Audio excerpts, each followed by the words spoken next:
The Drake Michigan podcast is sponsored by Masterpiece, the nano heavy metal detox miracle.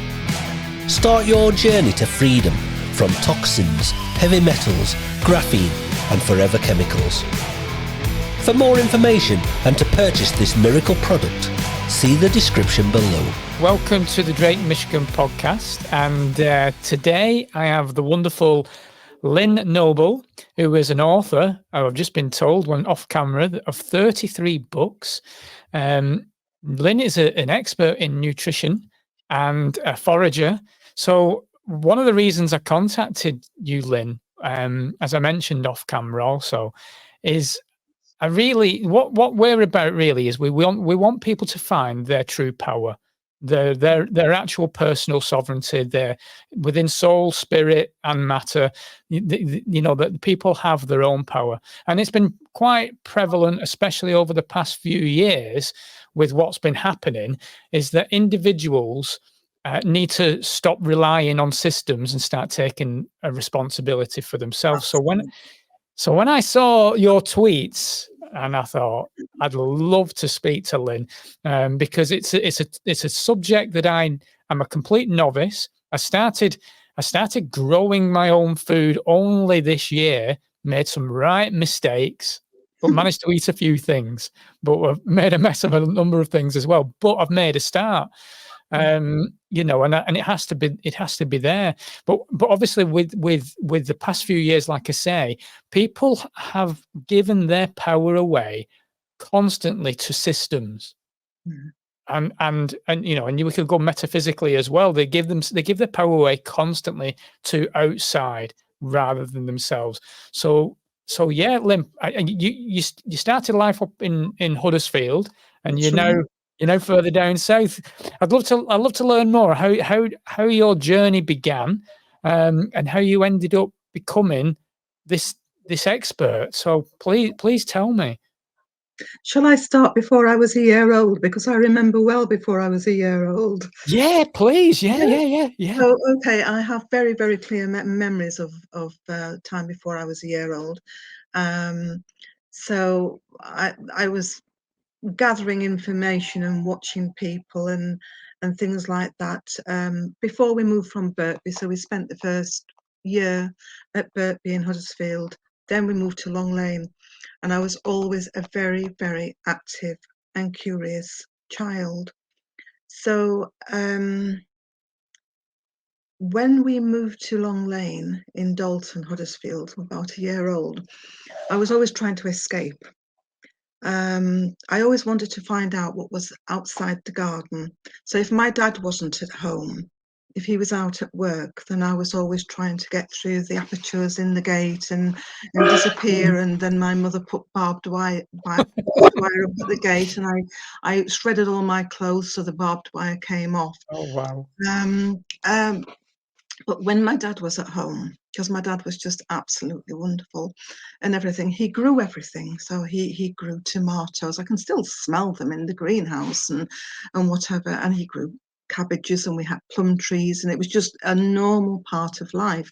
And I used to toddle after him all the time. And then he would take me to garden centres, and he'd say, "Lynn, we're going to go and buy this today, and you can choose it," which makes you feel very, very important. Yeah. So I grew up in a family where things were made, and if you couldn't bang a nail in a piece of wood and begin to make furniture, then you didn't really belong in that particular culture, because that's what they did. So I used to watch my mother make food, and from a very, very early age I would be stirring things and helping make cakes and stews, which were very popular, and things like that. But I much preferred to be out with my dad, who was a lot easier to be with. But that was just part of our life. We did things. If we wanted a go-kart, you made it. If you wanted a doll's house, I never played with dolls. I better tell you now, I was not one of those little girls that sit and put dresses on dolls. Somebody once bought me one, and I looked at it, and I wasn't really very sure what I should do with it, and I discarded it because my brother's Meccano was far more interesting. Yeah. So that sort of sets the scene for doing things for ourselves and being much more self-sufficient than people are nowadays. Now, that was West Yorkshire, but my mother came from Starport and Severn, which isn't that far away from here. So we used to come down very frequently to see the maternal grandparents. And my maternal grandfather had chickens, he grew food, I used to follow him around. If they were very short of food in the Depression, then he would go out and fetch hedgehogs, and he would put them in clay and he would bake them in the oven, and he would make sure that his 5 girls had enough to eat. Yeah.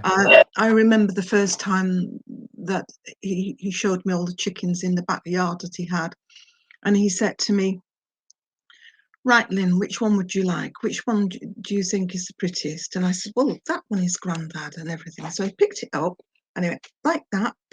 And we had it for lunch. And that was my introduction to, and if he ever asked me that again, I didn't tell him which the prettiest one was.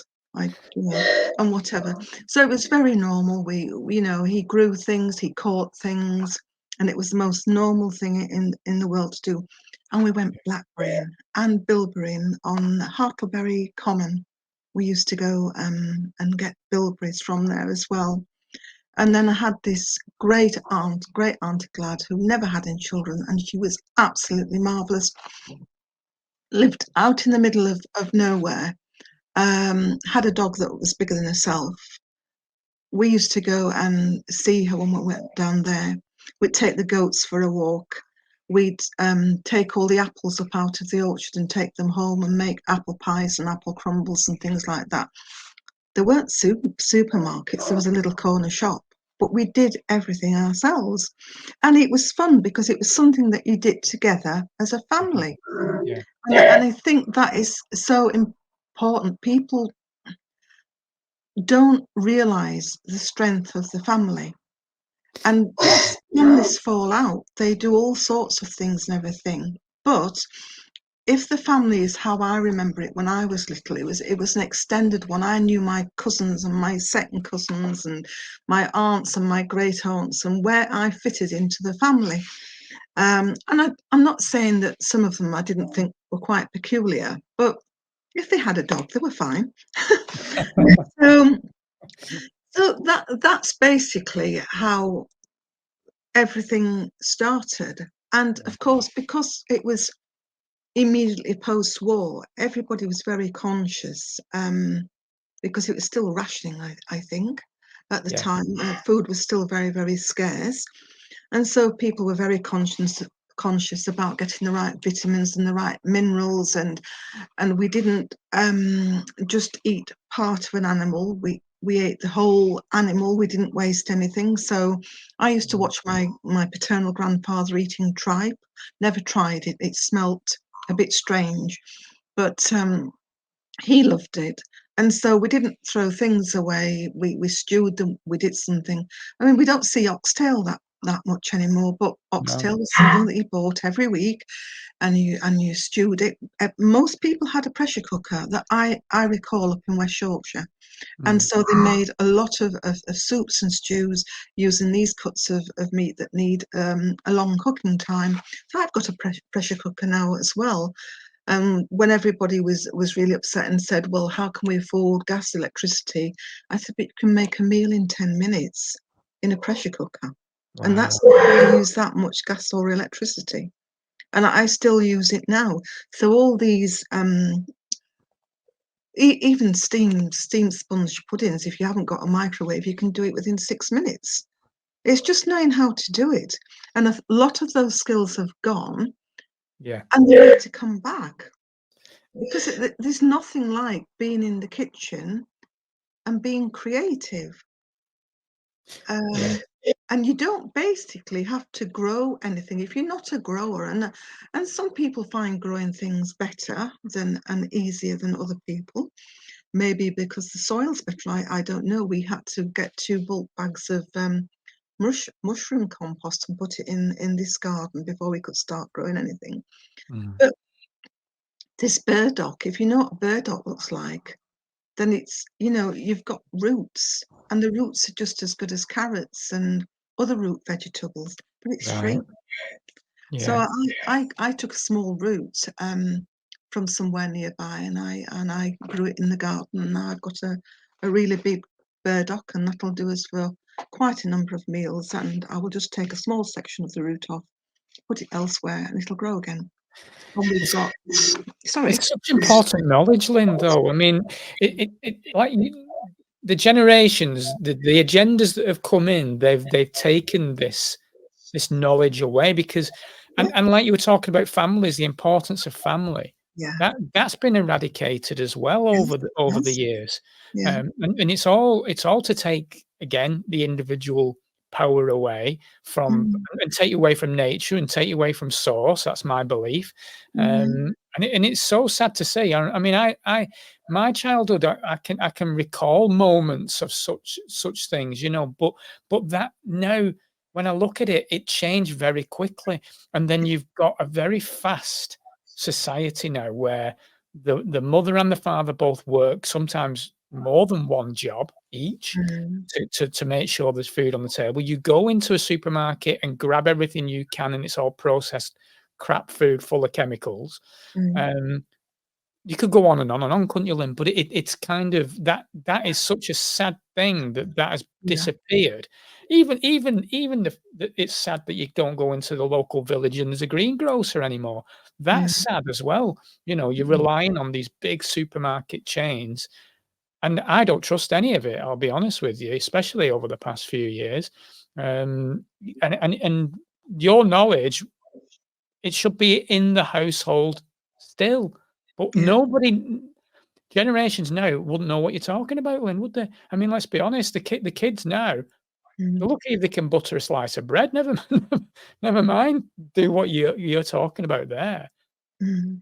Yeah, I taught my children from a very early age how to look after themselves and how to identify plants.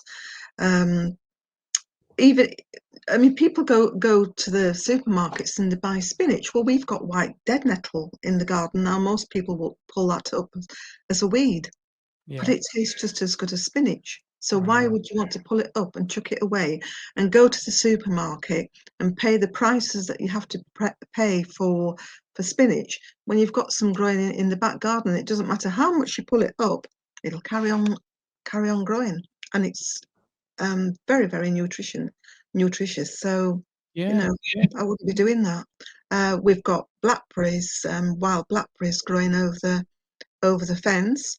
Now, the leaves make a good blackberry leaf tea, so why would you want to go to the supermarket and spend pounds on tea? I've got Interesting. everything here, basically. You can make coffee out of dandelion roots. Really? Yeah, Wow. yeah. See, this is the thing. I mean, wow, and you're just scratching the surface here, really, I suppose, on what's within our grasp. But Mm, if things got desperate, this is the thing. I mean, and not to say that it will, but obviously there'd like nothing more to place everybody in fear with food shortages and things like that. mm, If individuals spent a bit of time and started learning what was in their back garden, and mm, within a short walk away, yeah, then that would take away so much fear, wouldn't it? yeah. I mean, in the olden days, they used to take the small dandelion leaves because they're less bitter, and they Yeah, used to cook them with bacon fat, and that was part of a meal. Now, if you've got really big dandelions and they become bitter, if you put a plant pot over them for about 2 or 3 days, that will take the bitterness out. interesting. Wow. You need Mm. your own YouTube channel. Well, that I think is the problem. Because of my age, I was brought up in an era when we didn't have any of this internet stuff, and I can calculate in my head quicker than a calculator. So apart from coming out of retirement when this whole thing kicked off, and appearing on Twitter just to help the few people that I noticed then that were just absolutely terrified, um, I haven't learned any skills, and I would probably need to be shown. and I'm not always the easiest person to work with. I, I tend to work by myself because I've always found that in meetings, you're as quick as the slowest person. Yeah. And by the time you've had a meeting, I've already worked out how I would do something. And to have to sit there when I want to get on to do other things it can be a little bit tedious for me. So I've learned that that's me, that I prefer to work by myself, but I have some cracking people on Twitter. And if I have a question and I'm not very sure about it or whatever, and I throw it out there, there are some fantastic people will say, well, have you looked at this? Have you looked at that? And they will send me clips or their own personal experiences, and it's all helpful, but I'm not sat in a meeting for 2 hours and whatever. So that works for me. I have the same problem. I don't like using phones. I don't do the social chit chat a lot. I like the factual stuff. I like researching. Yeah. I've been like that from when I was very little. So going back to when I was little, apart from playing with my brother's Meccano, and wasn't really interested in dolls, I had I bred mice and I studied genetics. So from about 8 years old, I was studying genetics. I had everything laid out, and I used that knowledge to breed mice, and satisfyingly, my predictions came true. And I was also interested in spiders. So I Right. had these little observers books, and they have all the Latin names of the spiders. So I would go around the garden, rescuing all these spiders and putting them in jam jars and labeling the jam jars with the Latin names. And then there was a shelf at the top of my dad's garage, and I would put them up there. Well, Dad was brilliant. He never said, "Oh, you're a little girl, you should be what you call it, doing this or that, or playing with dolls. You shouldn't be playing with spiders." He would come down to my level, and he'd watch what I was doing, and then a couple of days later he came back and he got me this 2% formaldehyde so that I could preserve them properly. Oh, Now wow. that is really, really good parenting. It is. Yeah. So that was something else I did. So studying genetics, and then my dad had a load of science books, which my mother said I mustn't touch because they were dad's science books and they were what he used for work. So I used to wait until she was out of the room, and then I would open the books. Now, bear in mind, I was only 6 or 7 or 8 at the Yeah. time, and I would read as fast as I could, try and take it in, and then if I heard her coming back into the room, shut the book and put it back on the bookshelf. And Wow. I got most of the way through those books, and I know without a doubt that if I'd said to my dad, look, I'm not sure about this on page whatever, that he would have sat down and he would have explained to me what it was, but it Yeah. might have got back to my mother. Right. So you had that kind of conflict going on, didn't you?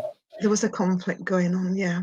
Yeah. So that's something else that I did when I was little. And of course, when we were at school, because it was still post-war, uh, uh, the concept of nutrition, as I was referring to earlier, was still very important. So we learnt about vitamins and we learnt about minerals from a very, very early age, and how important were. And when Yeah. I was looking at the curriculum for GCE and A-level students recently, they're only just learning about these now, whereas when we were 5, 6, 7, that was just normal. Yeah, well, again, I can go deep, I suppose, at any point on what I would class as an indoctrination system, really. You know, they only want us to learn what they want us to learn, Yeah, and it isn't skills on living and love and respect and appreciation for it, you know, and anything like that. It's literally here's your textbook and learn how to um take a job effectively and join the yeah, slavery system, and that's effectively where it is. And they don't want people to have these skills that you have, Lynn. They don't want that because you're not, you don't need the system then, because no, you can look that's after right. yourself. Yeah, and I don't like interacting with the system, and I never have done. Yeah. I've avoided it as much as possible. I quite honestly, I don't understand it. It's a very unjust system. From a very, very early age, I had a sense of being just and having integrity, and I think that came definitely from my paternal grandfather, who again was just a wonderful man. And he lived his sovereignty as well. Yeah.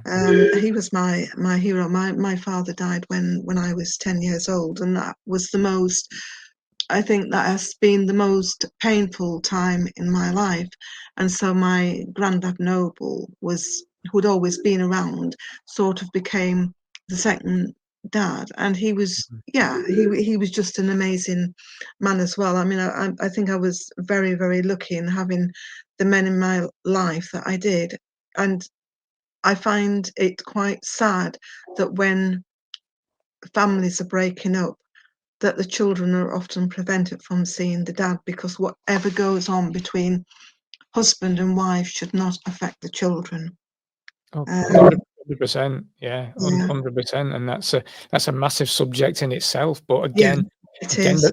that affects the breakup of the family, which is, again, by design, Hmm. affects that child, who then Yeah, becomes powerless again, because they've not had the nurturing, loving family mm, unit, mm, and the wisdom isn't mm, passed to them as well. So the wisdom's not being passed down, yeah, and it's sad to see, but I do see, because of the way we've been over the past few years, especially, and as people are waking up to the well, the just corruption of the whole system that we're in.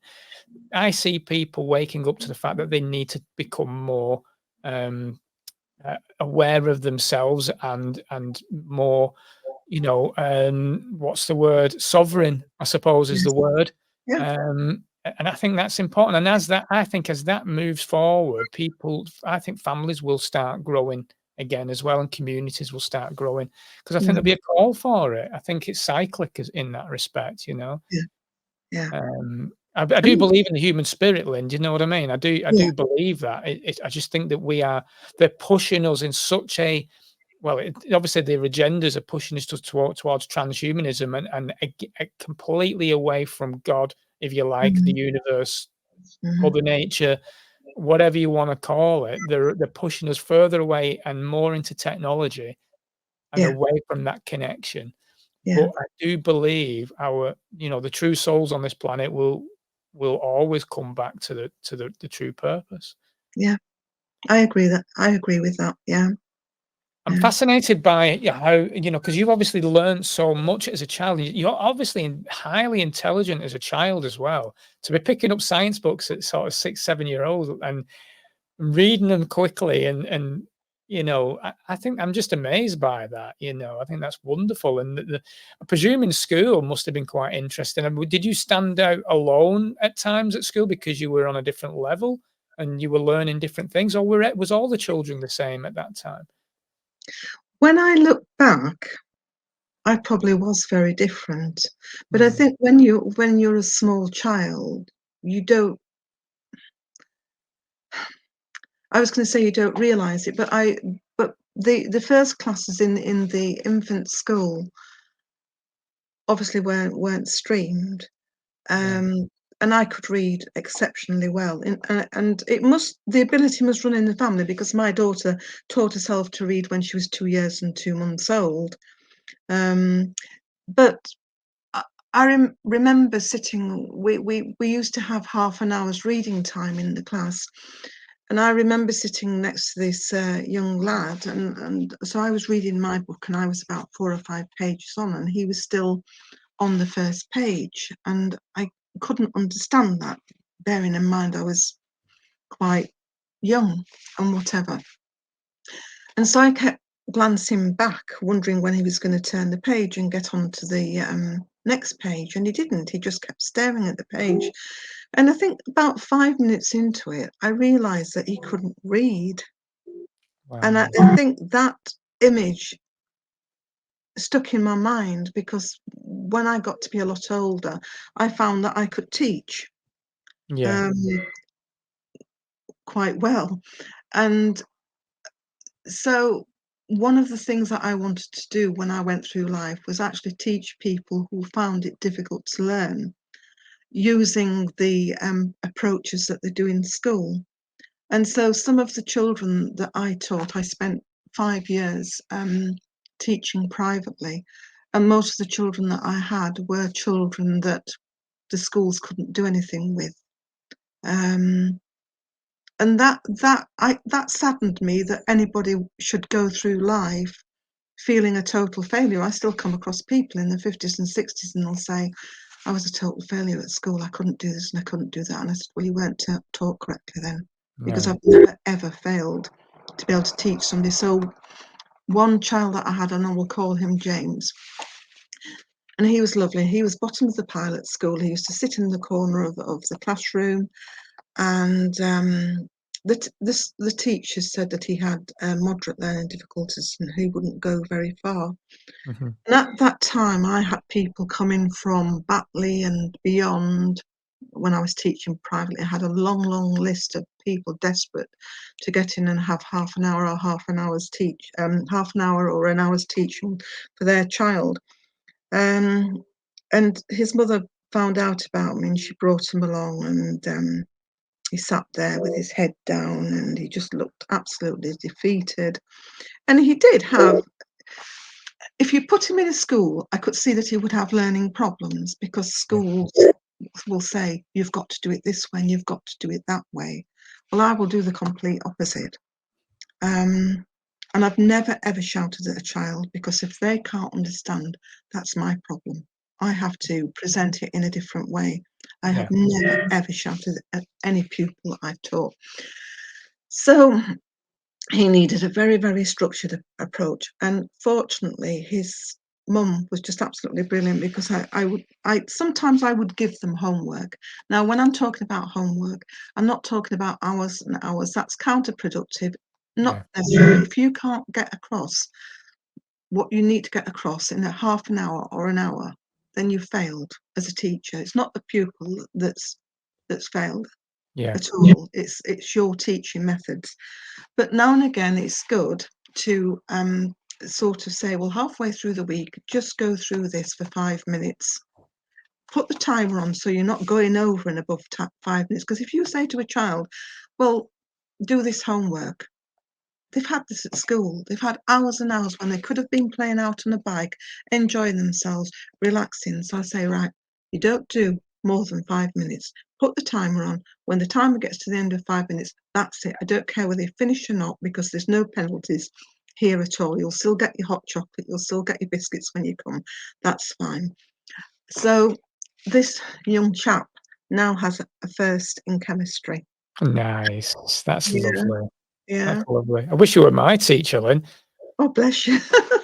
Yeah. And I Did you- devised all sorts of ways of teaching maths, because maths is such a horrendous subject for most children. And it would be, if you sat in front of a piece of paper and you're doing this, that, and the other and everything, and not using it in real life, then of course it's a horrendous subject. And if it's not relevant to your life, then it's not a good subject for you. So make it relevant. You get children coming in and they've got no concept of what a gram weighs, or what a kilogram looks like, or anything like that. So we'll get things out and we'll show them measurements. But then the highlight of their 5 minutes homework is to weigh their parents and see how much their parents weigh. And whatever. And they are amazed, because they will come in and I'll say, well, how much do you think you weigh then? And they'll say 50 grams. And I said, well, I think you're probably a bit more than 50 grams and whatever. And then they do the heights of the parents and the heights of themselves and mark it on the wall. And then they begin to see how maths fits into the life and stuff like that. So apart from doing the times tables, because it's a lot better if they understand. And that was the only thing that I ever insisted. And I made it fun. So the answers were always at the top of the sheet. So it was never a case of, well, 5 sevens are like this and other. The answers were there. And eventually, because the answers are there at the top of the sheet, and all they have to do is to go so many across and they've got the answer, it begins to make connections. That's how you learn.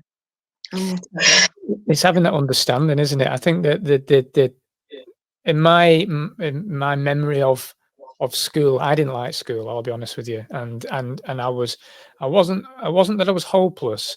I was just surviving school. I didn't yeah, want to be there. Didn't mm, enjoy it. Didn't enjoy the mm, environment. And I think a lot of the time it was all about just doing as you're told. And yeah, I think they try and treat everyone exactly the same. They're trying to pigeonhole everyone to be the same.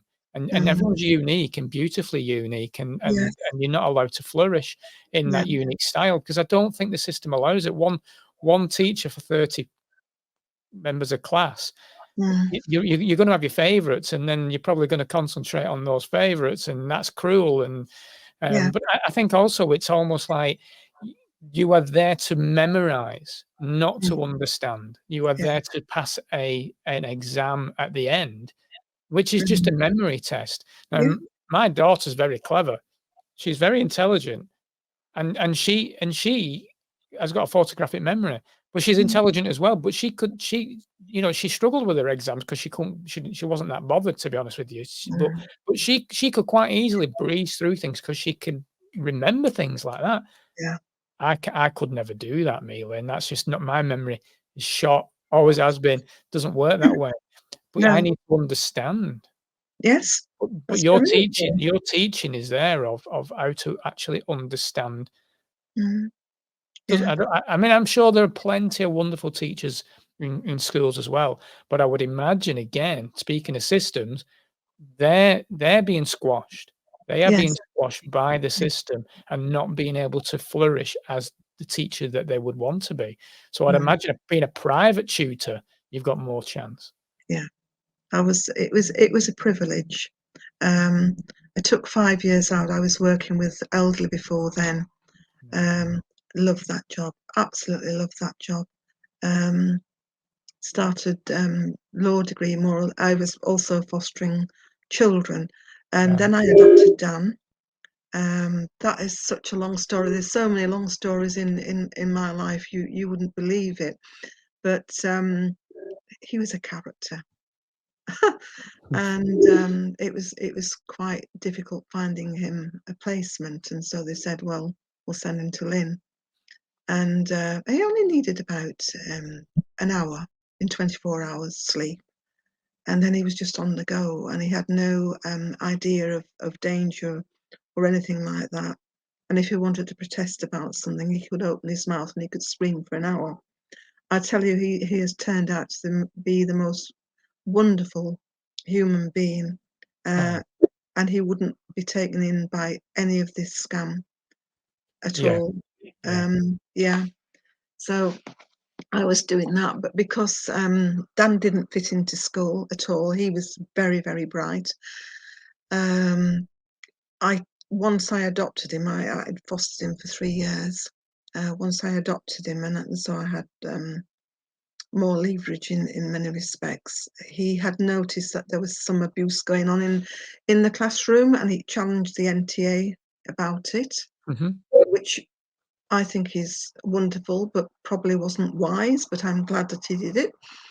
And the NTA turned the tables, got hold of the tables and shoved them over and whatever. And I thought, this isn't, he's not going to survive at school with Yeah. this going on.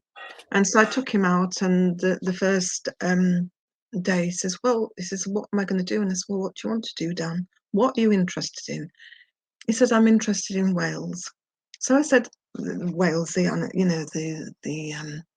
mammals. I said, Yeah. okay, you do a project on whales then. So he did a project on whales, and it was beautiful. In fact, when the person from the education department came out, he says this child is doing something way beyond the years. And well, I'm not forcing him. I just ask him what he'd like to do and make it possible for him to do it. So he learned about, I think he learned a bit of French, a bit of German, a bit of Spanish, a bit of Latin, a bit of Mandarin. He used to go to the library and get the tapes out, and then when he'd finished doing that, he would go on to something else. And he was using the Peak Maths books, which I think are just absolutely brilliant. He took his GCSE maths when he was 14, and some other GCSEs. But then I thought, well, you know, he needs to do things outside. So I said, what do you want to do outside the home environment? He learnt some cake decorating with one of my friends. He joined the football team, brilliant footballer. He learnt IT. He didn't get that off me. I didn't teach him any of that. He just, what else did he do? He joined Scouts, joined the Boy Scouts. He did all sorts. Every moment of his time was filled up, but it was filled up with things that he wanted to do, and I just enabled him to do it. So, for example, when he was about 10, he said, I really need to learn to touch type. And I said, well, yeah, I agree with you. It would be a useful skill to have. And we couldn't find anywhere. And I don't think we had anything sophisticated like we've got here, like a laptop at the time and whatever. So I found him an adult education, and they weren't going to take him right at the beginning, but they learned that he was home educated, and they said, okay, then we'll take him and he can do that. And he did RSA 1, 2, and 3. Yeah. So then he was able to get on with his work a lot quicker, and you could read it. So that's basically how it went along.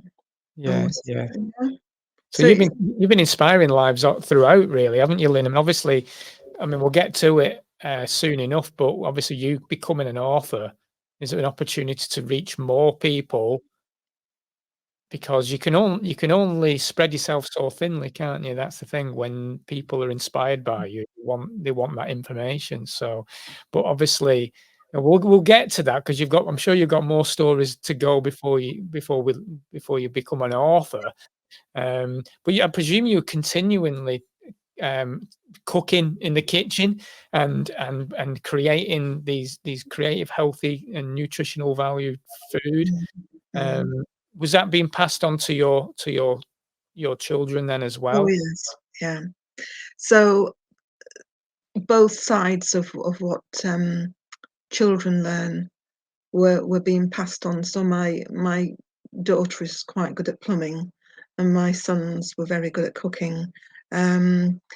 So I learned what I knew and had to learn as a single parent, which was a lot at the time, because I had been brought up in an era, and it was fine for me. I didn't object to it, where women tended to stay at home and look after the children and look after the house, and men went out to work. And that didn't bother me, because I had such wonderful examples of men in that particular, in that particular place, and my mother staying at home and doing what she did, and it worked. And so there wasn't anything for me to object about. But it didn't work for me, because the marriage didn't work out. So then I had to go out and I had to learn a lot of things that I probably wouldn't have learnt about if that hadn't have happened. So you've always got to look at the bright side, I think, out of tragedy, and there have been a lot of tragedies in my life. You learn things, and hopefully when you learn things, you can pass them on.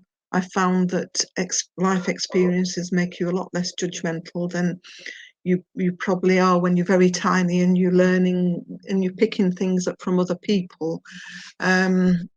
So for an example, when I got divorced, divorce was not allowed in our family and everything. It was a huge failure, and my mother wasn't very pleased, as you can imagine. And she said, "Oh, all divorced women are loose women and whatever." And that sort of thing. And the day that I got divorced and I went home and I stood there and I was sort of feeling my arms and I thought, I'm no different to what I was before. Yeah. And it's a big thing. And you think all these people that you might have looked down on because they didn't come up to society's standards then didn't make a difference. It doesn't make you're still the same person inside, except you become less judgmental. Yeah. Yeah? It's wisdom, isn't it? Yeah, I think so. I always wanted wisdom until I found out that you had to learn it the hard way. You do. Yeah, unfortunately. And it can be a very, very painful experience. Absolutely. But you Yeah. can pass it on, can't you? And Yeah, and and it's growth as well for yourself. And I believe in that, every yeah. challenge, comes along and a beautiful thing can be created out of the rubble. You clear the rubble out of the way, there's always a clearance, and then something can be grown or Mm, built from that. yeah, I see that happening now in yeah, society itself. I yeah, think we're seeing a collapse. yeah. But from that, something beautiful will grow if we decide to put it that way and not Mm, follow the path that the mm. technocrats would love. But I digress slightly. So yeah, please continue, Lynn. It's you've got a fascinating journey. Oh, Absolutely wonderful. so, where shall I go back to then? Because I've been jumping about from age to age, haven't I? And whatever. Yeah, So, if you can continue from obviously you've done your private teaching, you're teaching all these wonderful children, and you're still inspiring others in terms of it within the kitchen. Where mhm. does that take you from there then? Where's your life taking you? Well, as I say, I sort of taught for round about 5 years. Um, uh, Mainly because, as I say, I had adopted Dan, and he was now working from home, so I could work from home, and I was setting up projects in the community as well. It was the community that I lived in, and just to go back a bit, when I was quite young, I was divorced when I was quite young, and I had to move. I was involved in a car accident, so I had my own home at the time, and I was involved in a car accident. No one else was injured apart from me, and I had head, chest, and leg injuries. Gosh, Um, so that was very unfortunate, especially as I just got divorced. I just got a nursery place for the children, and I'd got a job to go to, and I had to give all that up. So I had to give the house up, and we moved into this cottage, which was the most dreadful thing that I've ever moved into. So we lived on practically next to nothing, which is where I'm sure I learnt most of my skills from. Um, the cottage was damp. It was overrun with mice. There was like a cellar part. If you tried to put the food in there, then it got wood lice in. We didn't have an inside toilet. We didn't have an inside bathroom. Um, I remember washing the children. We had a little yellow plastic bowl, little baby bath it was at the time, and I would heat the water up in the kettle, and I would bath the children who were growing up at that point in this, and it was just the most dreadful time ever that I can think of. But we had mm, to survive. I had children, and there was nothing else for it, and I really wasn't well enough, physically well enough, to be going out to work at that time. And I didn't have that many qualifications because although I reached girls' grammar school, it was short. When I went to girls' grammar school, it was shortly after my dad had died. And so for a couple of years, I didn't do anything apart from stare out of the window. Home life was horrendous. I can't tell you how bad that was. mm, And I certainly couldn't learn at all. And then when I got to about the fourth year, I thought, well, I wonder what will happen if I actually apply myself. And so I applied myself. And I came first in the form, which was not only a surprise to me, but to everybody else and the teacher as well. So then I thought, I don't want to see what happened to my dad happen to anybody else. I'm going to go into medicine. So that was my goal. So I got to the following year, was expected to, just run through all the GCEs there were at the time without a problem, come out with all A's, go on to do A-levels, go on to do medicine. That would fit in with the rest of the family who either went to medicine or various things like that. And believe it or not, I got a strep throat and I was out of action for months. So I never got to do my retakes. I never got to do my A-levels. I got married very young. That didn't work out. Ended up in this horrible cottage. Eventually, I started getting electric shocks off the few appliances that we had in this cottage. It was the summer of it was the end of the summer of 1976. It was November. It started pouring it down. Water was coming out of the light sockets, the switches and everything like that. And every time I touched anything, I was getting electric shocks. Well, obviously I'm still here, but they were still bad enough. And they moved me to a place in Almondbury, which was, I don't know if that was worse than living in the cottage. I don't really know. But the schools, I think you end up on estates, and I'd never lived on a council estate before. It just wasn't something that my family did.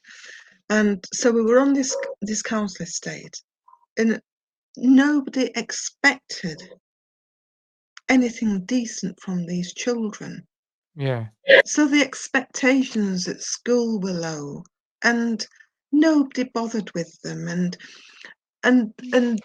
then the neighbours would be coming round and saying, our child's not doing so well at school. Can you help out? This is before I started teaching. Yeah, bring them around and whatever, and I'll have a look for you and whatever. And so I'd start teaching these children. And then the parents that come round, or the mother, generally just one parent, and the mother would come round and say, she says, you've given what you call it, little Johnny 4 lessons. And he said that he'd gone to school and the teacher had asked him about these square numbers and whatever. And he went through all the square numbers and all the prime numbers. And the teacher kept looking at him and asking him another question. And he got it all right. I said, yeah, well, and it's not that these children can't learn at all, but the expectations are so low that nobody bothers with them. And then I found that we've got children who were 14 and 15 at the local high school, and they had reading ages of 6. And so I thought, this isn't any good. This isn't right, and whatever. If this was my child, would I put up with this? And it's like they didn't know where to go. The parents didn't know where to go or who to ask, and they would say, well, we aren't qualified teachers. And I wasn't a qualified teacher then at that time. But then I went out and I started my degree and advanced studied in special needs and education and what was it, the Cert Ed, and became a qualified lecturer. So I was doing 3 things all at once. And I like the challenge. I like the organisation and the challenge. So I don't like it when there's nothing to do. So not that I needed those qualifications, but if you're going to battle with the schools, they like to see qualifications, and if they want them, they can have them. And whatever. So that's what I did. So I did everything in half the time that it should have taken. And then I went on to something else, and I was always one step ahead. And I thought, how dare they do this to children? Children deserve better than what they're getting. Absolutely. So then I set up a project in the community. So we advertised. No, I advertised for just ordinary men and women who wanted to sit and listen to children read or wanted to help them with their maths, and I was prepared to do all the lessons for all these children, even though every single lesson would be tailor-made, and that would take up time, because it wasn't like I was going to do one sheet and apply it to all children. If I had 14 children in this project, every lesson was going to be tailor-made and follow on from the previous. Well, we got retired teachers coming in, we'd got grandparents coming in. They were, they were absolutely fantastic, and a lot of them just ended up saying, look, we know what these children need, and are we okay doing the lessons plans for them and everything? So that's what happened. We got these two young girls, 13 and 14, came in with reading ages of 6 years, so 7 months, and one was 6 and 8 months.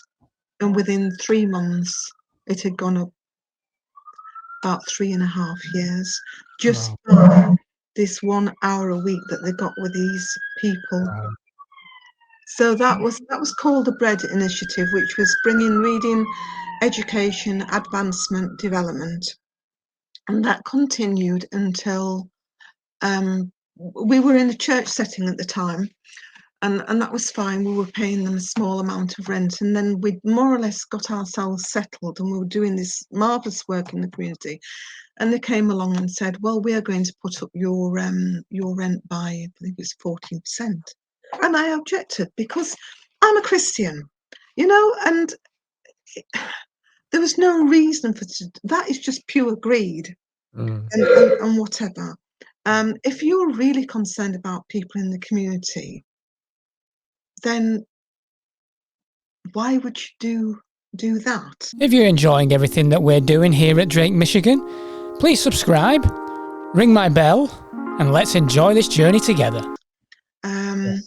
And so I said I can't go along with this. This isn't right. I'm not prepared.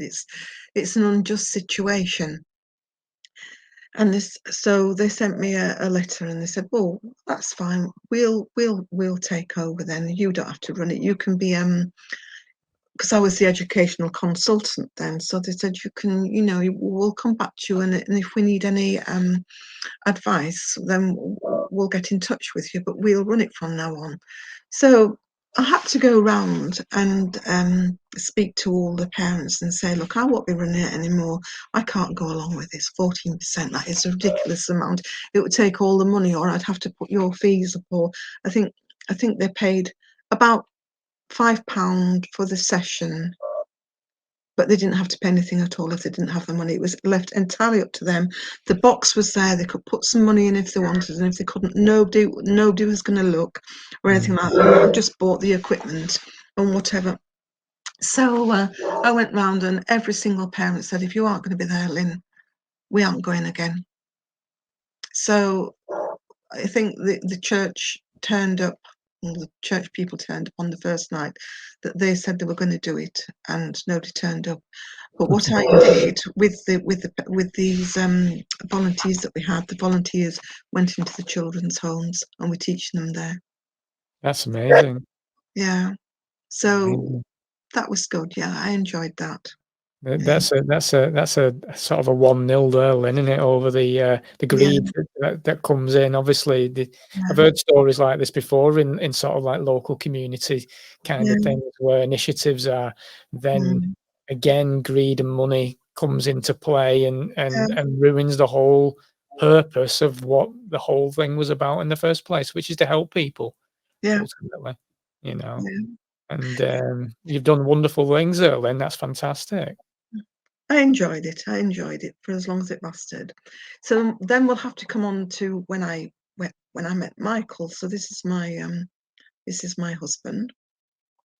So I was living with my children. Well, my youngest son anyway. I think the others had left home. So I was there with my youngest son, and I had Dan, and I just finished fostering, because you're not allowed to carry on fostering when you've just adopted.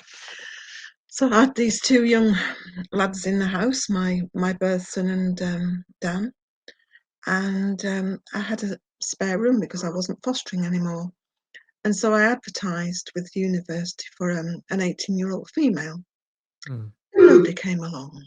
And then more or less as the universities opened, got a phone call from this man, and he was ringing up about the spare room, and I wasn't very pleased. And I said, "Excuse me," I says, "but you don't sound like you're 18." And he said, "No," he says, "I'm 49." And I says, "You don't sound female either." And he says, he says, "I'm not." And I said, "Well, I don't really think that you're going to fit into this family." I said, "I did ask for an 18-year-old female." So there's this silence at the other end. He probably thought I was quite mad. And he says, "I'm only looking for a room." And I says, "We're quite an eccentric family. And if you did come and have a look at the room, you would probably have to learn all the names of the hens." Don't know where I got that from. I think I was just points and whatever. Because I said I was quite successful. I was starting my law degree at that point and whatever. And I really didn't want anybody else turning up and ruining my life apart from an 18-year-old female in a spare room and whatever. Yeah. And I thought, do you know, I used to lecture on discrimination. I thought I'm being very discriminatory here in many respects. Maybe I ought to give him a chance. So I said, "Look," I said, "you'll still have to learn all the names of the hens, and one's called Roberto Baggio because my had named him for that. But if you want to come and have a look at us, then by all means do." So he arranged a day that he would come. I think it was a weekend and whatever. And anyway, he I'm a stickler for time. So I am very, very well organised. This is how I managed to get through so much work. So he said he was going to turn up at 8 o'clock one evening and stay overnight and go back the next day. And I thought, that's fine. I can probably cope with that and whatever. So at 8 o'clock, no sign, no telephone call, no nothing or anything like that. I thought, this is very rude. When it got to about 15 minutes past 8, I thought, well, I would have rung somebody up and said, "Look, I'm going to be late, whatever." 2 o'clock in the morning, he turned up. I wasn't very, very pleased at all. Right. And that sort of set the stage for what Michael's like. Although he has got a lot better. You know, we've been married for nearly 30 years, and it's, Wow. yeah. So anyway, he came. Meant to be that, Lynn. That was meant to be, wasn't it? Well, do you know, we did nothing but argue and fight. Now, most people are quite amazed because people who know me very well, I'm very quiet. I come out like a battler on Twitter, but I am really very quiet. If there's a group of people, I Yeah. will be sat and I won't be participating. I'll be observing, but Yeah. I won't be participating just for the sake of it. So anyway, he came up and I sort of showed him where the room was and whatever. And then about 6 o'clock in the morning, there's all these sounds of merriment coming from downstairs. And I thought, oh, Dan's got up again and whatever. I'll go down and tell him to get back to bed. It's too early to get up and whatever. So I went downstairs and the two boys sat on the floor with Michael, the potential lodger, with a quilt and playing conkers. So it's a bit like an Alice in Wonderland world and whatever. So it took a while to take in. I didn't know if I wasn't dreaming at the time. And then Michael sort of picked up this bag and he held it out to me. And I thought, that must be a box of chocolates, to apologise for turning up at 2 o'clock in the morning and whatever. So I opened the carrier bag and it's got about 300 shiny conkers in it. Right. If that was an invite for me to sit on the floor and play conkers, but anyway, I wasn't very, very pleased, and I thought, well, I probably can manage now because he'll be going home today and everything. So after he'd gone home, I said to the boys, because we're quite a democratic household, I said, "Well, what do you think?" I says, do you think he should be allowed to have the room or not? So my youngest son, he said, well, it's a bit peculiar, Mum. He says, but it's good fun. He says, I think he should have the room. So I glowered at him. And I said, what do you think, Dan? Do you think that Michael should be allowed to stay? And he says, yeah, he says, it's good fun. And I thought, you know, he's managed to sway that on a bag of conkers. So he moved in. He was the most untidy person I have ever come across. He also gave my private telephone number to everybody in London. So already there were sort of differences between how we saw and interacted with people. And I was trying to study for my law degree, and he would sit on the floor talking very loudly to person 210 in London that he knew, and he knew everybody in London. He was an architect, and he'd designed some beautiful buildings. Very, very, very gifted man. Had never been married before. He'd been made redundant. He got 4 degrees. He'd been made redundant, and at the same time, his mother had died. And he wasn't coping very well. And anyway, he moved in, and I say we did nothing but argue and fight, and I couldn't get on with my law degree. And so after a year, he got a position lecturing in architecture, something up in Carlisle, I think it was. He'd been doing other bits and pieces in and amongst and around about and Huddersfield University. But he went up to Carlisle, and the house was very, very strangely empty without him. And all his junk and his documents and everything like that. And I think he'd been away for nearly a year, and we sort of kept in touch, mainly because I was concerned about him, because he didn't have any other relatives apart from a brother. And I say his mother had died and whatever.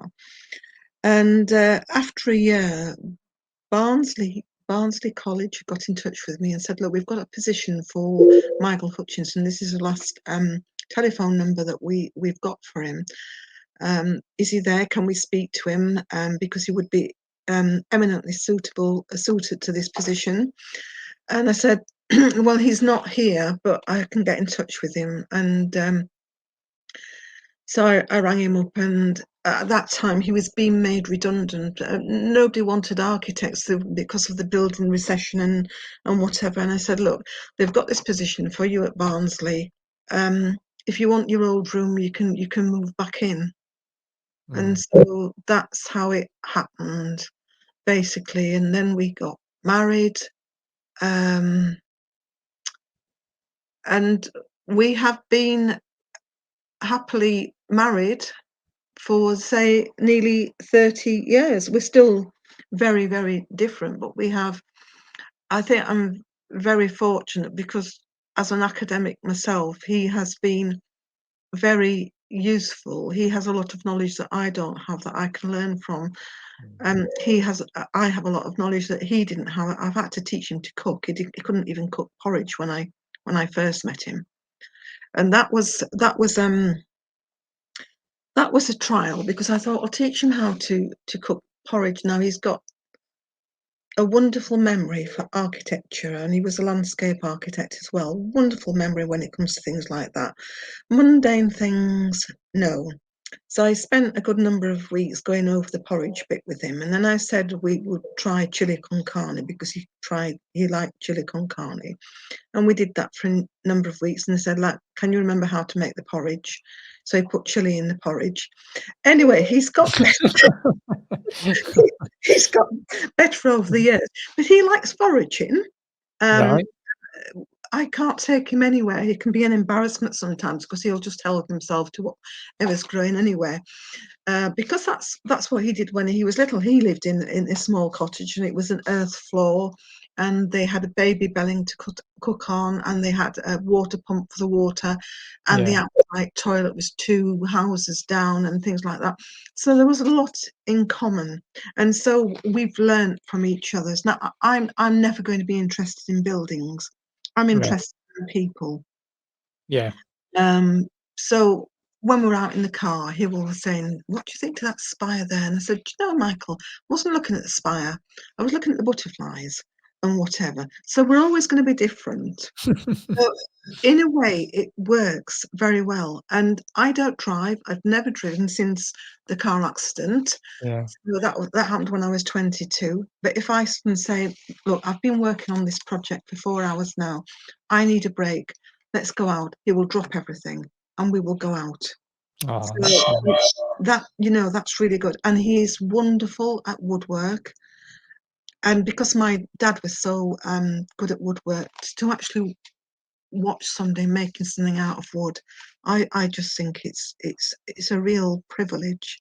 there's Um, people have such unique skills, though, don't they? yeah, Everyone, like I said, is uniquely beautiful in their own ways, and if we learn from each other, then we grow, don't we? And yeah, right. And we've had to learn patience. I mean, I remember the first the first year that we'd been married, and on the first year of our anniversary, I said, "This is the question that everybody asks."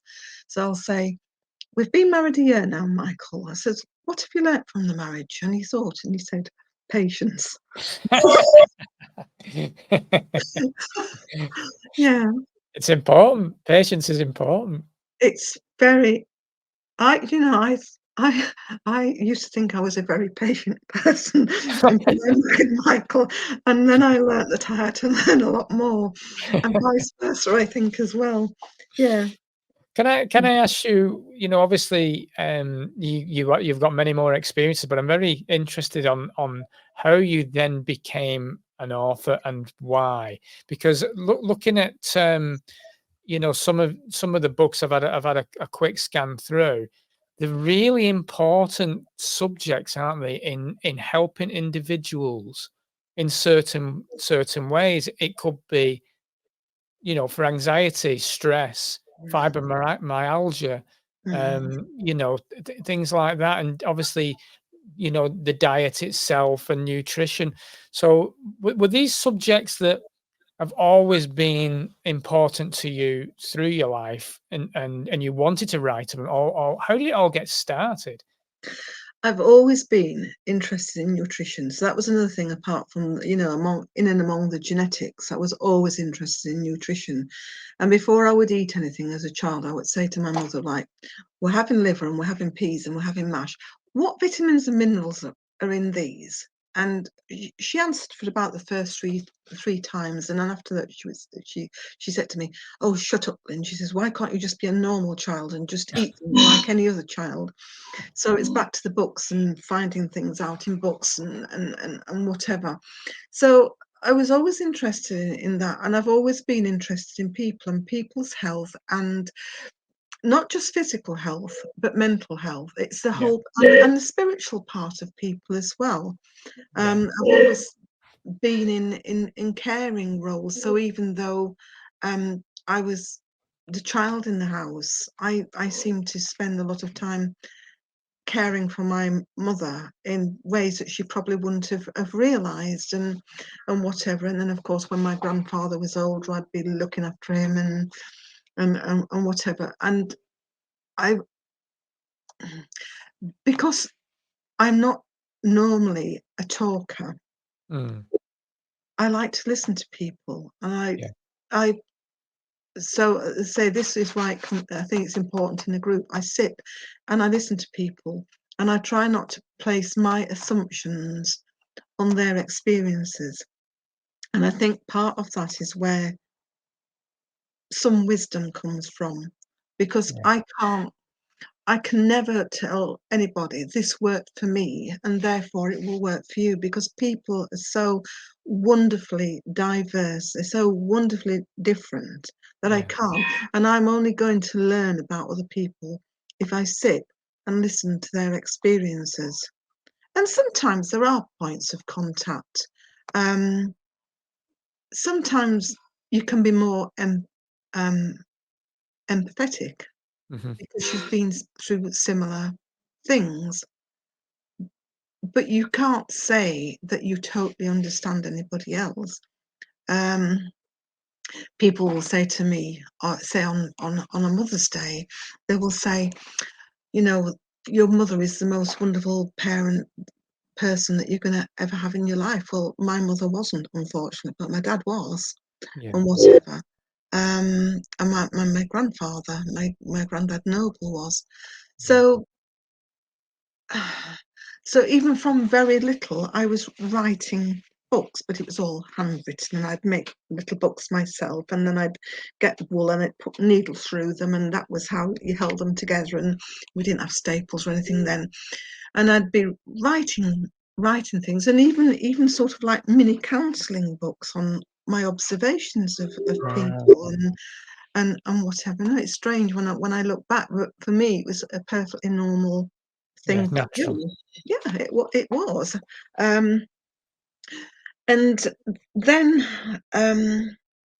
I think I was very fortunate in when we went to school, there was still this huge importance about nutrition and whatever. So school wasn't as much of a trial until I got to girls' grammar school, which I hated.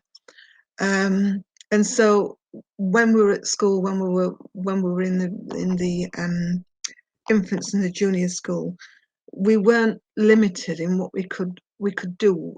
It might be time to say do a project, but we could decide for ourselves what that project was going to be about. Yeah. And so I grew up and I studied nutrition at girls' grammar school. That was probably the only useful thing I did. I did learn how to slide down banisters and chase the prefects around and whatever. But yeah. And then, as I say, I left school and I spent most of my time surviving. I think that is the only way that I can put it, and trying to bring my children up with very, very little. I mean, life was cruel. And so the only writing that I did, I would still do a lot of research, and I would write things down. I think that was why it was so easy to get writing when I actually had the time, because all the stuff that I'd been researching was all there. It was either there on paper or it was there in my head, and it was just waiting for a time in my life when I could put it together. And all these things that I'd learned from my grandparents, all the old ways which are still relevant and not half as toxic as the meds that we've got nowadays and whatever, that was all in my head as well. So it was sort of combining everything. So because I couldn't go into medicine as such, I went into nursing. It was sort of the second best thing. And then I hit a problem because I had been nursing for X number of months and noticed some very odd and concerning things, which I wrote about in my book, The Prejudged, I think it was. And I was on orthopedics. I was on the orthopedics ward, and I was doing orthopedics because you could go into orthopedics earlier than you could go into the state registered nursing course. And once you'd take nursed and for orthopedics for 20 months, it took 6 months off your SRN. So I went into that. That was the way in. And I enjoyed it. I mean, I enjoy caring for people. I enjoy bringing them along and watching them develop. I think that's part of teaching as well. Yeah. And bringing them to wholeness, whatever that is. But one day I'd gone in, I was on the female orthopedic ward, and I'd gone into a side ward, and there's an elderly lady there, and she'd had a fractured femur, and she was in this bed, and it was January. The window was wide open. I remember there were flakes of snow coming through the window, and the blankets had been folded down and were just resting on her ankle. And I was really, really quite puzzled. Now, bear in mind, I was only 17 and I had quite limited life experience. And anyway, I shut the window and I pulled the blankets back up over her, and I had to go and see another patient. But after 5 minutes, I thought, I'm going to check on her and make sure that she's warmed up and whatever. And I went back after 5 minutes. The window was wide open again. Blankets had been rolled down and were resting over her ankles. And I still didn't get it. 17, you're not very old. You're not as old as you think you are. You're not as wise as you think you are. And it happened a third time. And on the third time, I went up to the sister and I said, Mrs. So-and-so, and I explained what was going on. And the sister just turned round to me and she said, shut up, like that. And it took me a number of minutes to realise what was going on. And after that, they made my life a misery. Yeah. So when I was due to clock off, they wouldn't let me go. So I might be doing an extra 2 hours on my shift.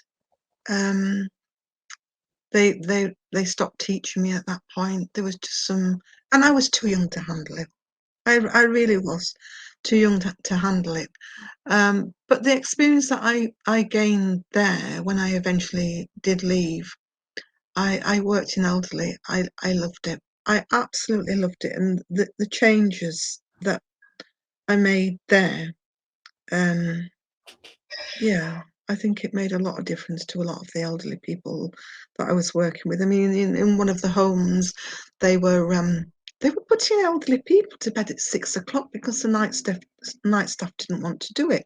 And at that time, I was peripatetic, and it sent me in as being a peripatetic officer in charge because I was the only person who was like to speak out about what was going on in the homes.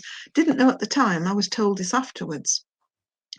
But I think the way that I saw it was that that person in that care home could have been my father or my grandfather, somebody I loved.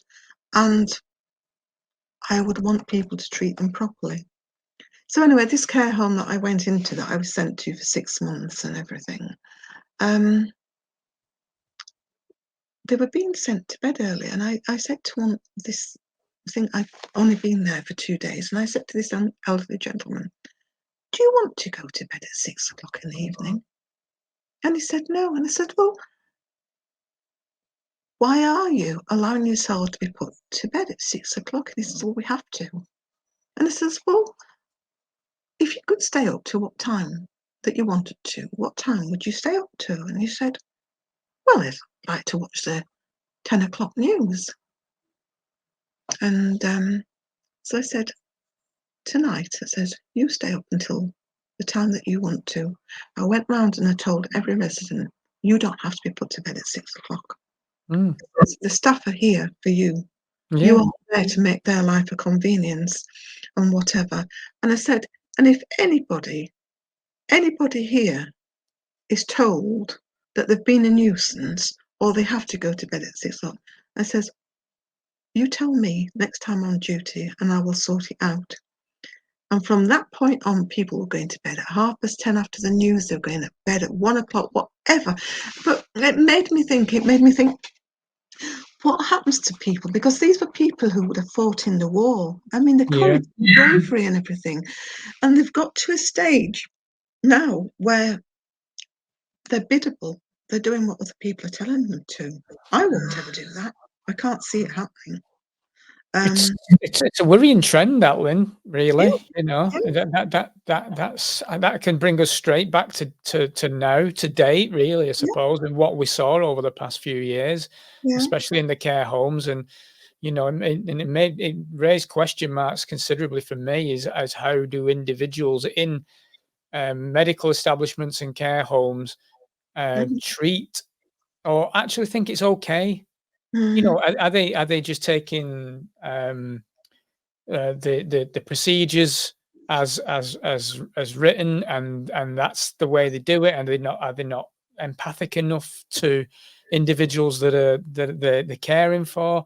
It raised a lot of question marks for me of how and why what we were seeing over the past few years was happening. It was quite horrendous, and we hear a lot of horror stories, don't we? And I know that's not for, you know, that's not putting everyone under the same umbrella, but there is a serious issue where individuals deserve respect. Yeah, they do. Everybody does. Absolutely. And I don't know where it's gone. So anyway, I did that for 5 years, and towards the end of the 5 years that I was working with elderly, there was this right, first time I'd ever had a flu jab, because I was working with elders. So for the other 4 years I hadn't, but then there was this peculiar flu going round, and people were dropping like flies, and so I had the flu jab, didn't I? Yeah. It's the only time I've ever had flu in my life. Never had a flu jab since. Never had flu. I was so ill. At that time, all the other 3 officers had gone down with the flu. The majority of the staff had gone down with flu. So I had 37 mentally infirm elderly people. So they had dementia, or they had, something similar to look after, and I was down to 1 domestic and 1 care assistant to look after 37 residents. And I was doing double shifts because there was nobody else to do it. We couldn't even borrow staff from other homes because they'd all gone down with flu. So I was still single at the time. So this is going back before I met Michael. So I was still single at the time. So somebody was going in and looking after my children, and I had to go and do these double shifts, and I did double shifts for 6 weeks. So I was not only doing my assistant officer in charge job, but I was doing domestic job, I was helping with the cooking, I was doing the care assistant's job and everything. And after 6 weeks I went down with this flu, and I was really quite ill with it. So I never went back into full-time work doing that sort of physical work again, because I was about 7.5 stone, and we were expected to pick up 17 stone men off the floor when they fell. And I was still quite strong, but there's a limit to how much you can do, even though you want to do it.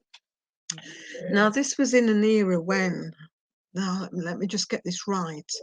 So I had to go on benefits, and I wasn't well enough to do anything. My breathing was so bad at the time that I couldn't even get up the stairs. So I'd sort of try to get 1 stair, and then I'd have to sit down for a couple of minutes. It was really bad for somebody of my age, because I was very young and looking after children. It's looking I taught them how to cook and iron and do everything like that. I mean, bless them, they were absolutely wonderful. And so it was at a time where the government had decided that those people on benefits would not have they would have the interest on the mortgage paid, but the mortgage wouldn't be paid. I think I've got that the right way around. And of course I was quite proud, and we'd been brought up, if you owe something, you pay for it, and you have to do without somewhere else, which is fine, that's, and whatever. So for 16 weeks, it was 16 weeks, we had this very, very limited benefit, to the point where I couldn't feed myself if I was to feed my children, because I continued paying the mortgage and the interest and whatever, and I grew thinner and thinner. So I think I had 1 meal a day, but there were about 3 weeks when I just fasted, and I didn't have anything. So I know it can be done. So I wouldn't recommend it for anybody, but those survival skills, I'm stubborn. I mean, people have always said that we're stubborn, and if I have to do something, I'll do it, and whatever. But I wouldn't recommend it. And to me, it is so unjust, and it is. I can't imagine, even if it was a care, even if governments could care, this was, I don't know.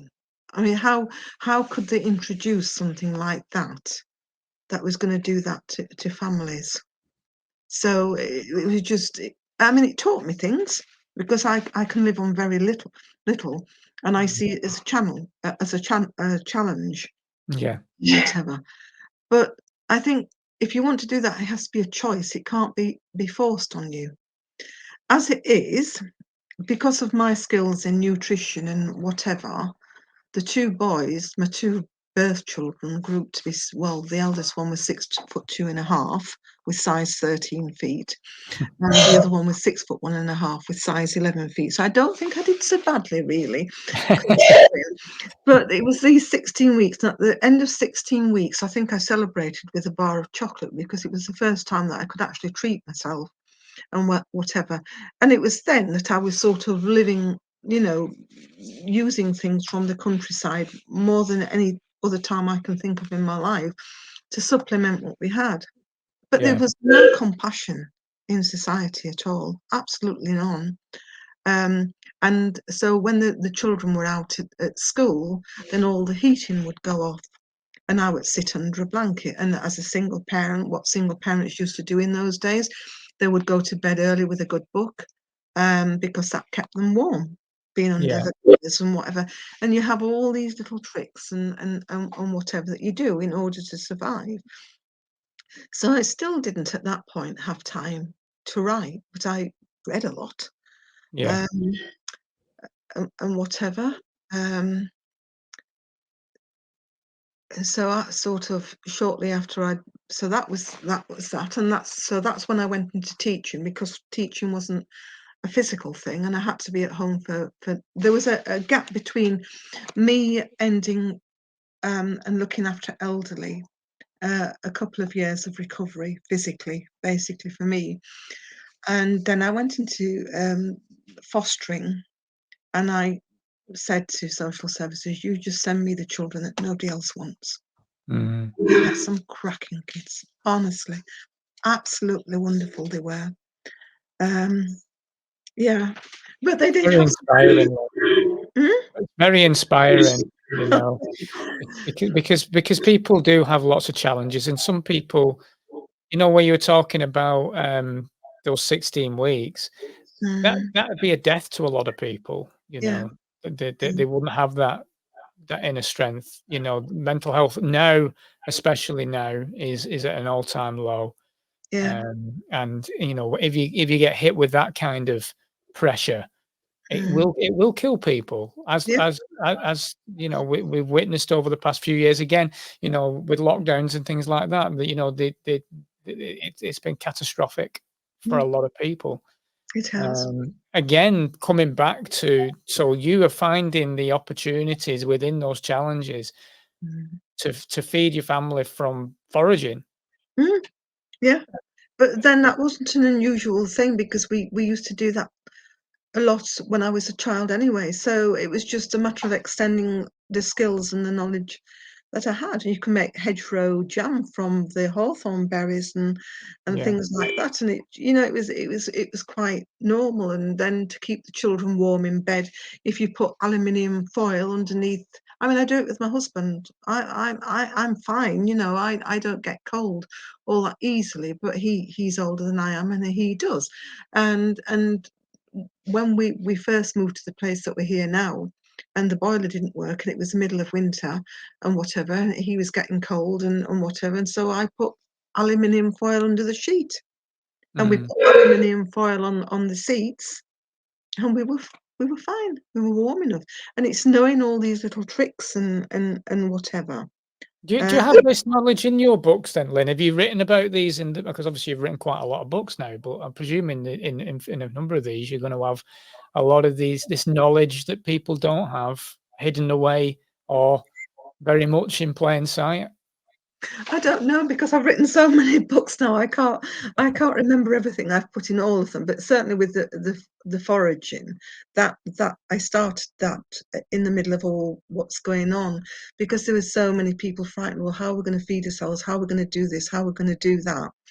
And whatever. And I thought, but you've only got to look outside your house, and all the food that you need is there. It might be different from what you're going to get at the supermarket, but it's edible and it's good for you, and it's probably a lot better for you than you're going to get at the supermarket. You can never run out of food. If you can identify a burdock or a dandelion or whatever, it's there. And people used to eat it. they did. Nettles are superb. You can make pesto out of nettles. You can find wild garlic and make this wonderful wild garlic and nettle pesto. Yeah. It's not difficult. Yeah, and this is the thing really, because I mean, one of the issues we'll have if it comes round to where people need to go down this route. I mean, they should be inspired to do it anyway. Really, at least if you've got a little plot or an area where you can start growing, then it's going to be worthwhile. And the kids will love it anyway if you've got Yes. Yeah. young family.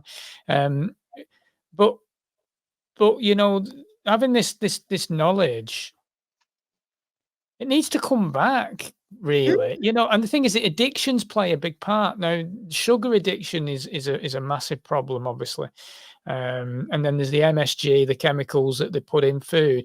It's going to be very if comes tough comes to it, it will be a challenge for youngsters that are that are used to eating McDonald's food, for example, Mm, to eating burdock, like you say, and dandelions from the back. It would be an extreme challenge for them. mm, Um, and hopefully it will not come to that where they absolutely need to. But it would be a good idea to introduce children to what is out in oh nature yeah, yeah. and the beauty of that, really. And creating, like you say, you could create jams and things like that, Mm. which obviously will bring that sweetness in, and there's opportunity there, isn't there? So tell me about your foraging book then. What does it entail? What would people expect from that? Well, I suppose they would expect what you would expect from a foraging book. So it's basically just looking at everything that lies around and what you can do with it. And I mean, I had people say, "Well, can you actually make a tea out of blackberry leaves?" And I think, "Well, yes, you can." And it's so easy, really. You can gather the blackberry leaves now, give them a wash, and then I leave them on the windowsill to Yeah, dry. And then yeah, when they're dry, I just pack them away, and they'll last the whole of winter until they come round again. And that the little buds that you get at the end as well. Those are yeah. quite nice. You eat those as well. I'm Yeah. gonna have to get your book. I'm gonna have to get your book Yeah, and learn a bit. yeah. It was sort of a beginner's guide, and I was saying you don't throw anything away. So I mean, you do the same with nettles, and you can make flour out of things if you dry things and then you grind it down, and you don't Oh, need wow. electricity because it's quite nice with a pestle and mortar. It's therapeutic, I think. Yeah, And then you can make green flour, white flour. So the apple peel from the Bramley apples, I dry that. So I leave that on the windowsill. I'm very fortunate in this place that there's a lot of very sunny windowsills. And then I just grind them down and make apple flour, and then that will go to thicken things. Um, and you can do the same with grass seed. You can dry those and use those as like a porridge. And I don't know what is it that you can't use apart from buttercups. you don't Yeah. use buttercup, no. No, no, buttercups aren't edible, but most Oh, flowers are, and you can easily identify them because you've got that little thing on Google. So you take a picture of something. I'm presuming you know this. So you take a picture of a plant, then you go onto the Google thing, and at the side of where you put your subject matter in, there's a little camera, and yeah, so you press on that, and then you go to the photograph that you want to identify, and it tells you what it is, and it also leads you to information on it as well. And so, what's difficult about that? If I can manage it, anybody else can, and whatever. And learning how to tap trees and get the sap out of trees as well, because that's a good trick to have as well. And we yeah, have yeah, barrels outside our home, so that collects the water. So people need to know how to filter water. So just supposing there wasn't a water supply and you've got barrels, which you wouldn't immediately drink the water from the barrels, but you can make your own filter. You can make your own charcoal, because charcoal attracts all the nasty bits anyway. It doesn't take 2 minutes to make a fire. But other than that, you can use a piece of cloth, and you can start putting different layers of pebbles in and whatever, and then the water filters through it, and whatever you've got at the other end you can boil. But if you leave it in a glass bottle or a plastic bottle for 6 hours in the sunlight, that will sterilize it anyway. Oh, wow. That's a great tip. Yeah. So you just need 6 hours of sunlight. And you probably, when you think about it, you probably realize that anyway, because on the bottom of some vacuum cleaners, they put little ultraviolet lights, and that kills bacteria. And Interesting. No, yeah, very interesting. other than that, boil it. One of the other, just looking through your list of books, the other one that's stuck out to me is the effective treatment for anxiety, stress, and depression. You know, I mean, I've suffered myself, and it's a part of what I plan to help others with on this Great Michigan project that we've got, is to help people with their anxiety and stress, etc. So just a quick synopsis really on where you were going with that. Is that a dietary thing, or is that other things, other techniques that we're It's using one there? or the other. It's either a dietary thing, and most of the time it's a dietary thing, or it's because you haven't yet learned coping strategies. I used to lecture in coping strategies as well, because Right. that's part of the whole person as well. And as we go through life, the more things we learn and the better that we've become, the less anxiety making they are, because we've learned to overcome them. Yeah. So, but a lot of the time, you go through stressful times, it really uses the B vitamins up very, very rapidly. And B Okay. vitamins are very, very important for mental health, and especially thiamine. So people who followed me on Twitter will know that I'm quite keen on people knowing about thiamine, but you get all sorts of mental health issues, especially if you don't have enough thiamine in your diet. And because people have quite a high carbohydrate diet, which uses up thiamine rapidly, and they also drink lots of black coffee, which uses up thiamine quite rapidly. And there are other things in society as well. Alcohol's another thing as well. If you are deficient in thiamine, so many things will go wrong with you. You lose your ability to speak. You won't be able to think properly. You will become very anxious. It will almost be as though you had some form of dementia, because what thiamine does is that it provides a spark plug to use glucose in your system. So I don't have as much problem about sugar as most people have in society nowadays, provided you have enough thiamine. Right. So the reason, at least I think part of the reason that I can manage to work so long without a break is the jelly beans and the thiamine. I Yeah, like it. yeah. Yeah. So and it works very, very well for me. And I've certainly come across other people in the past who have what appears to be the beginnings of dementia and anxiety and things like that. And I'll say, well, try thiamine. Make sure you've got enough magnesium in your diet, because magnesium activates the thiamine. Try this for a couple of weeks and then come back and tell me how you are. Well, people normally get back to me after 24 hours and they'll say, we've had our first decent night's sleep in 10 years. That's Yeah. amazing. And then we've got people who've been diagnosed with dementia, and the husbands have come back to me. There's one 90-year-old gentleman came back to me a couple of months ago, and I put his wife on thiamine, and he gave me a hug, and he says, I've got my wife back. Oh, that's wonderful. Yeah. And for me, that's what it's all about. Is restoring people to wholeness.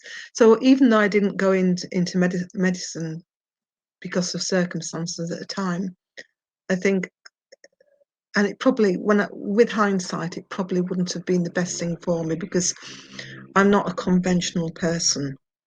And I would have probably upset a lot of people in the process. But I can do what I love as I'm doing it now.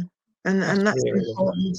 So nobody can say to me, well, we're going to report you to the GMC because you're just not falling in with what you want, we want you to do or anything like that. Because I would argue, I would be very polite about it. But I'm stubborn, and I think it's a good trait. My mother used to say when I was little, you are, stubborn, Lynn, and you don't like authority. And she was right. I probably am stubborn. Yeah. And she's right that I don't like authority, but only bad authority. If the authority is good, then that's fine. But I'm not going to go along with something that's not right. Yeah. Well, you recognise that in your gut, won't you? You'll know what's right and wrong. What Yeah. so Lynn, what apart from what I'll put in the description below, a way of getting to your books, and I'll even put your Twitter handle in there so people can follow you on Twitter, or X as it's now called. But what's your plans now? Are you still writing? What's your what are you up to now? Well, when we moved here, one of the reasons that we moved here for was because I wanted a nice, quiet place so that I could get on with more research into motor neuron disease. And we moved in here, and this was another horrendous place. There were a lot of things going wrong with it that we hadn't really realised at the time. So, and that took a lot of our time. And during that process, the flat sale had fallen through. So temporarily, we didn't have enough money to pay council tax. Now, I have to say that all my life I have done what I have considered to be the right thing. Yeah. And whatever. So there was no intention not to pay it at any time.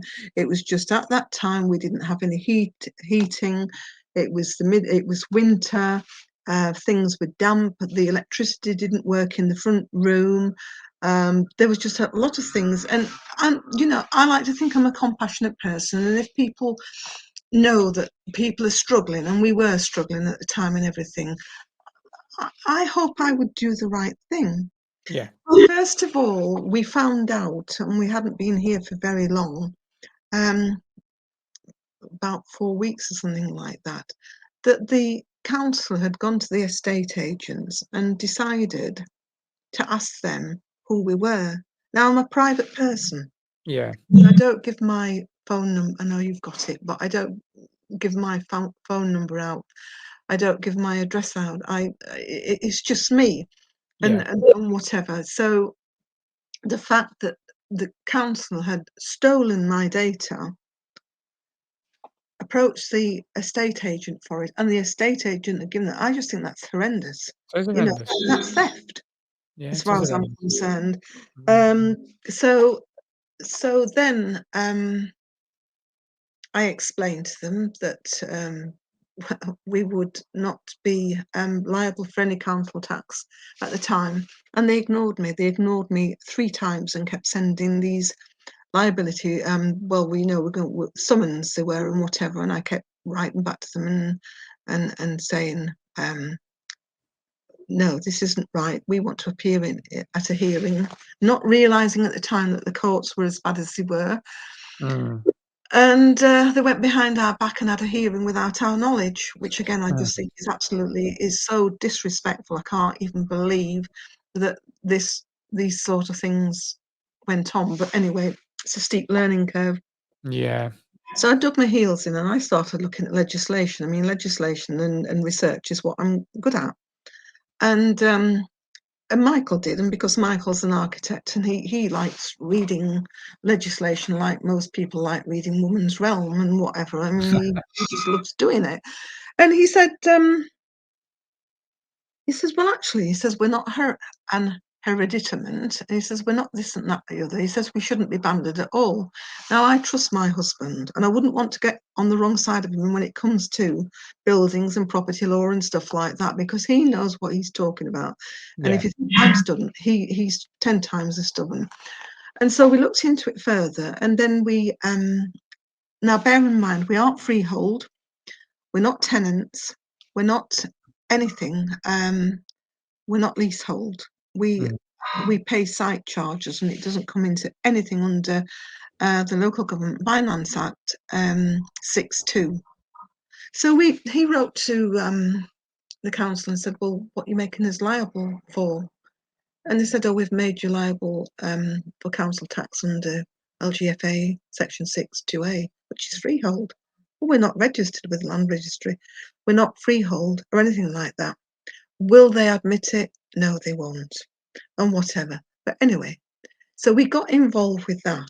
And then we began to realise just how, I mean, when we first came here, one of the builders that came round to look at a lot of the problems that we had here, he says, the council's evil. And I thought it was a bit of an odd comment at the time to make, because obviously we hadn't been in contact with them at that point and whatever.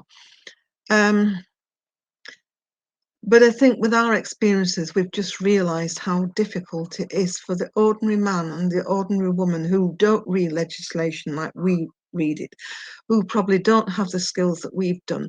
They're just being steamed. Railroaded. Yeah, They are. absolutely. And whatever, and it's an injustice again, and people are losing their houses. They can't afford to feed the children. Families are breaking up because of the stress. So I said to Michael, we can't, what you call it, just leave this, because we're a unique team. I think we're a unique team with his set of professional qualifications and what I do. We work together very well on this type of thing. And I said, we can't leave it. It needs challenging. And whatever. And then of course we got into other legislation and looking at the utilities and things like that. And I said, you know, this is all wrong. And that was the eye opener. So although I know right at the beginning of the scam that it was a scam because of my background and whatever, it's been another eye opener for us. What's going on with the companies and the court and things like that, and it took me challenging. Scam after scam after scam after scam. Yeah, absolutely. And it's all designed to keep people in fear and easily controlled and manoeuvred, and ultimately only helps the greed. And that's sadly the way it is. But that's why it's good that you've got people like yourself, Lynn, that are prepared to do that research and understand, because I could read it and not understand it. I'll be honest with you, my brain wouldn't work that way. But people like yourself, it's important that people are around like yourself that are able to do that. I've got good friends who are similar, you know, and are challenging these things. It's how you change the world for the better. Yeah.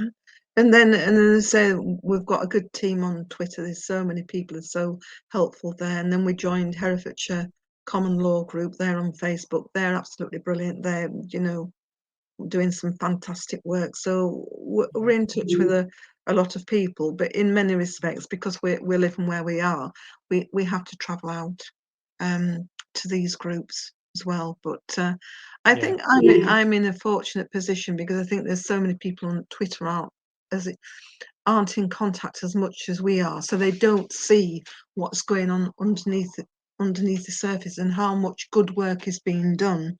And so I think part of what I try and do on Twitter is to pick up where all these groups are doing some fantastic work and challenging things, and to say, but this is actually going on. You won't see it in the newspapers. You won't see it on the BBC or anything like that. But it's going on, and they're a fantastic group, and they are challenging the courts, just as the Herefordshire Common Law Group are, and judges and whatever. So yeah.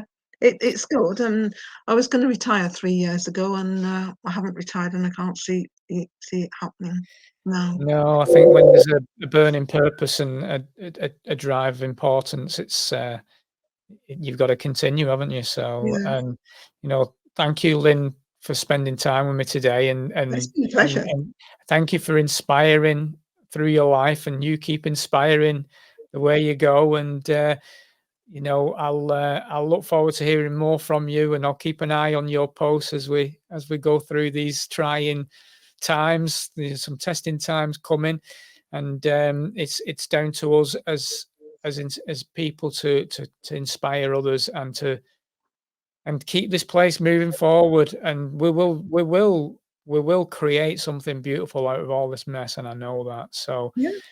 thank you so much, Lynn, for your No, time. thank you very much.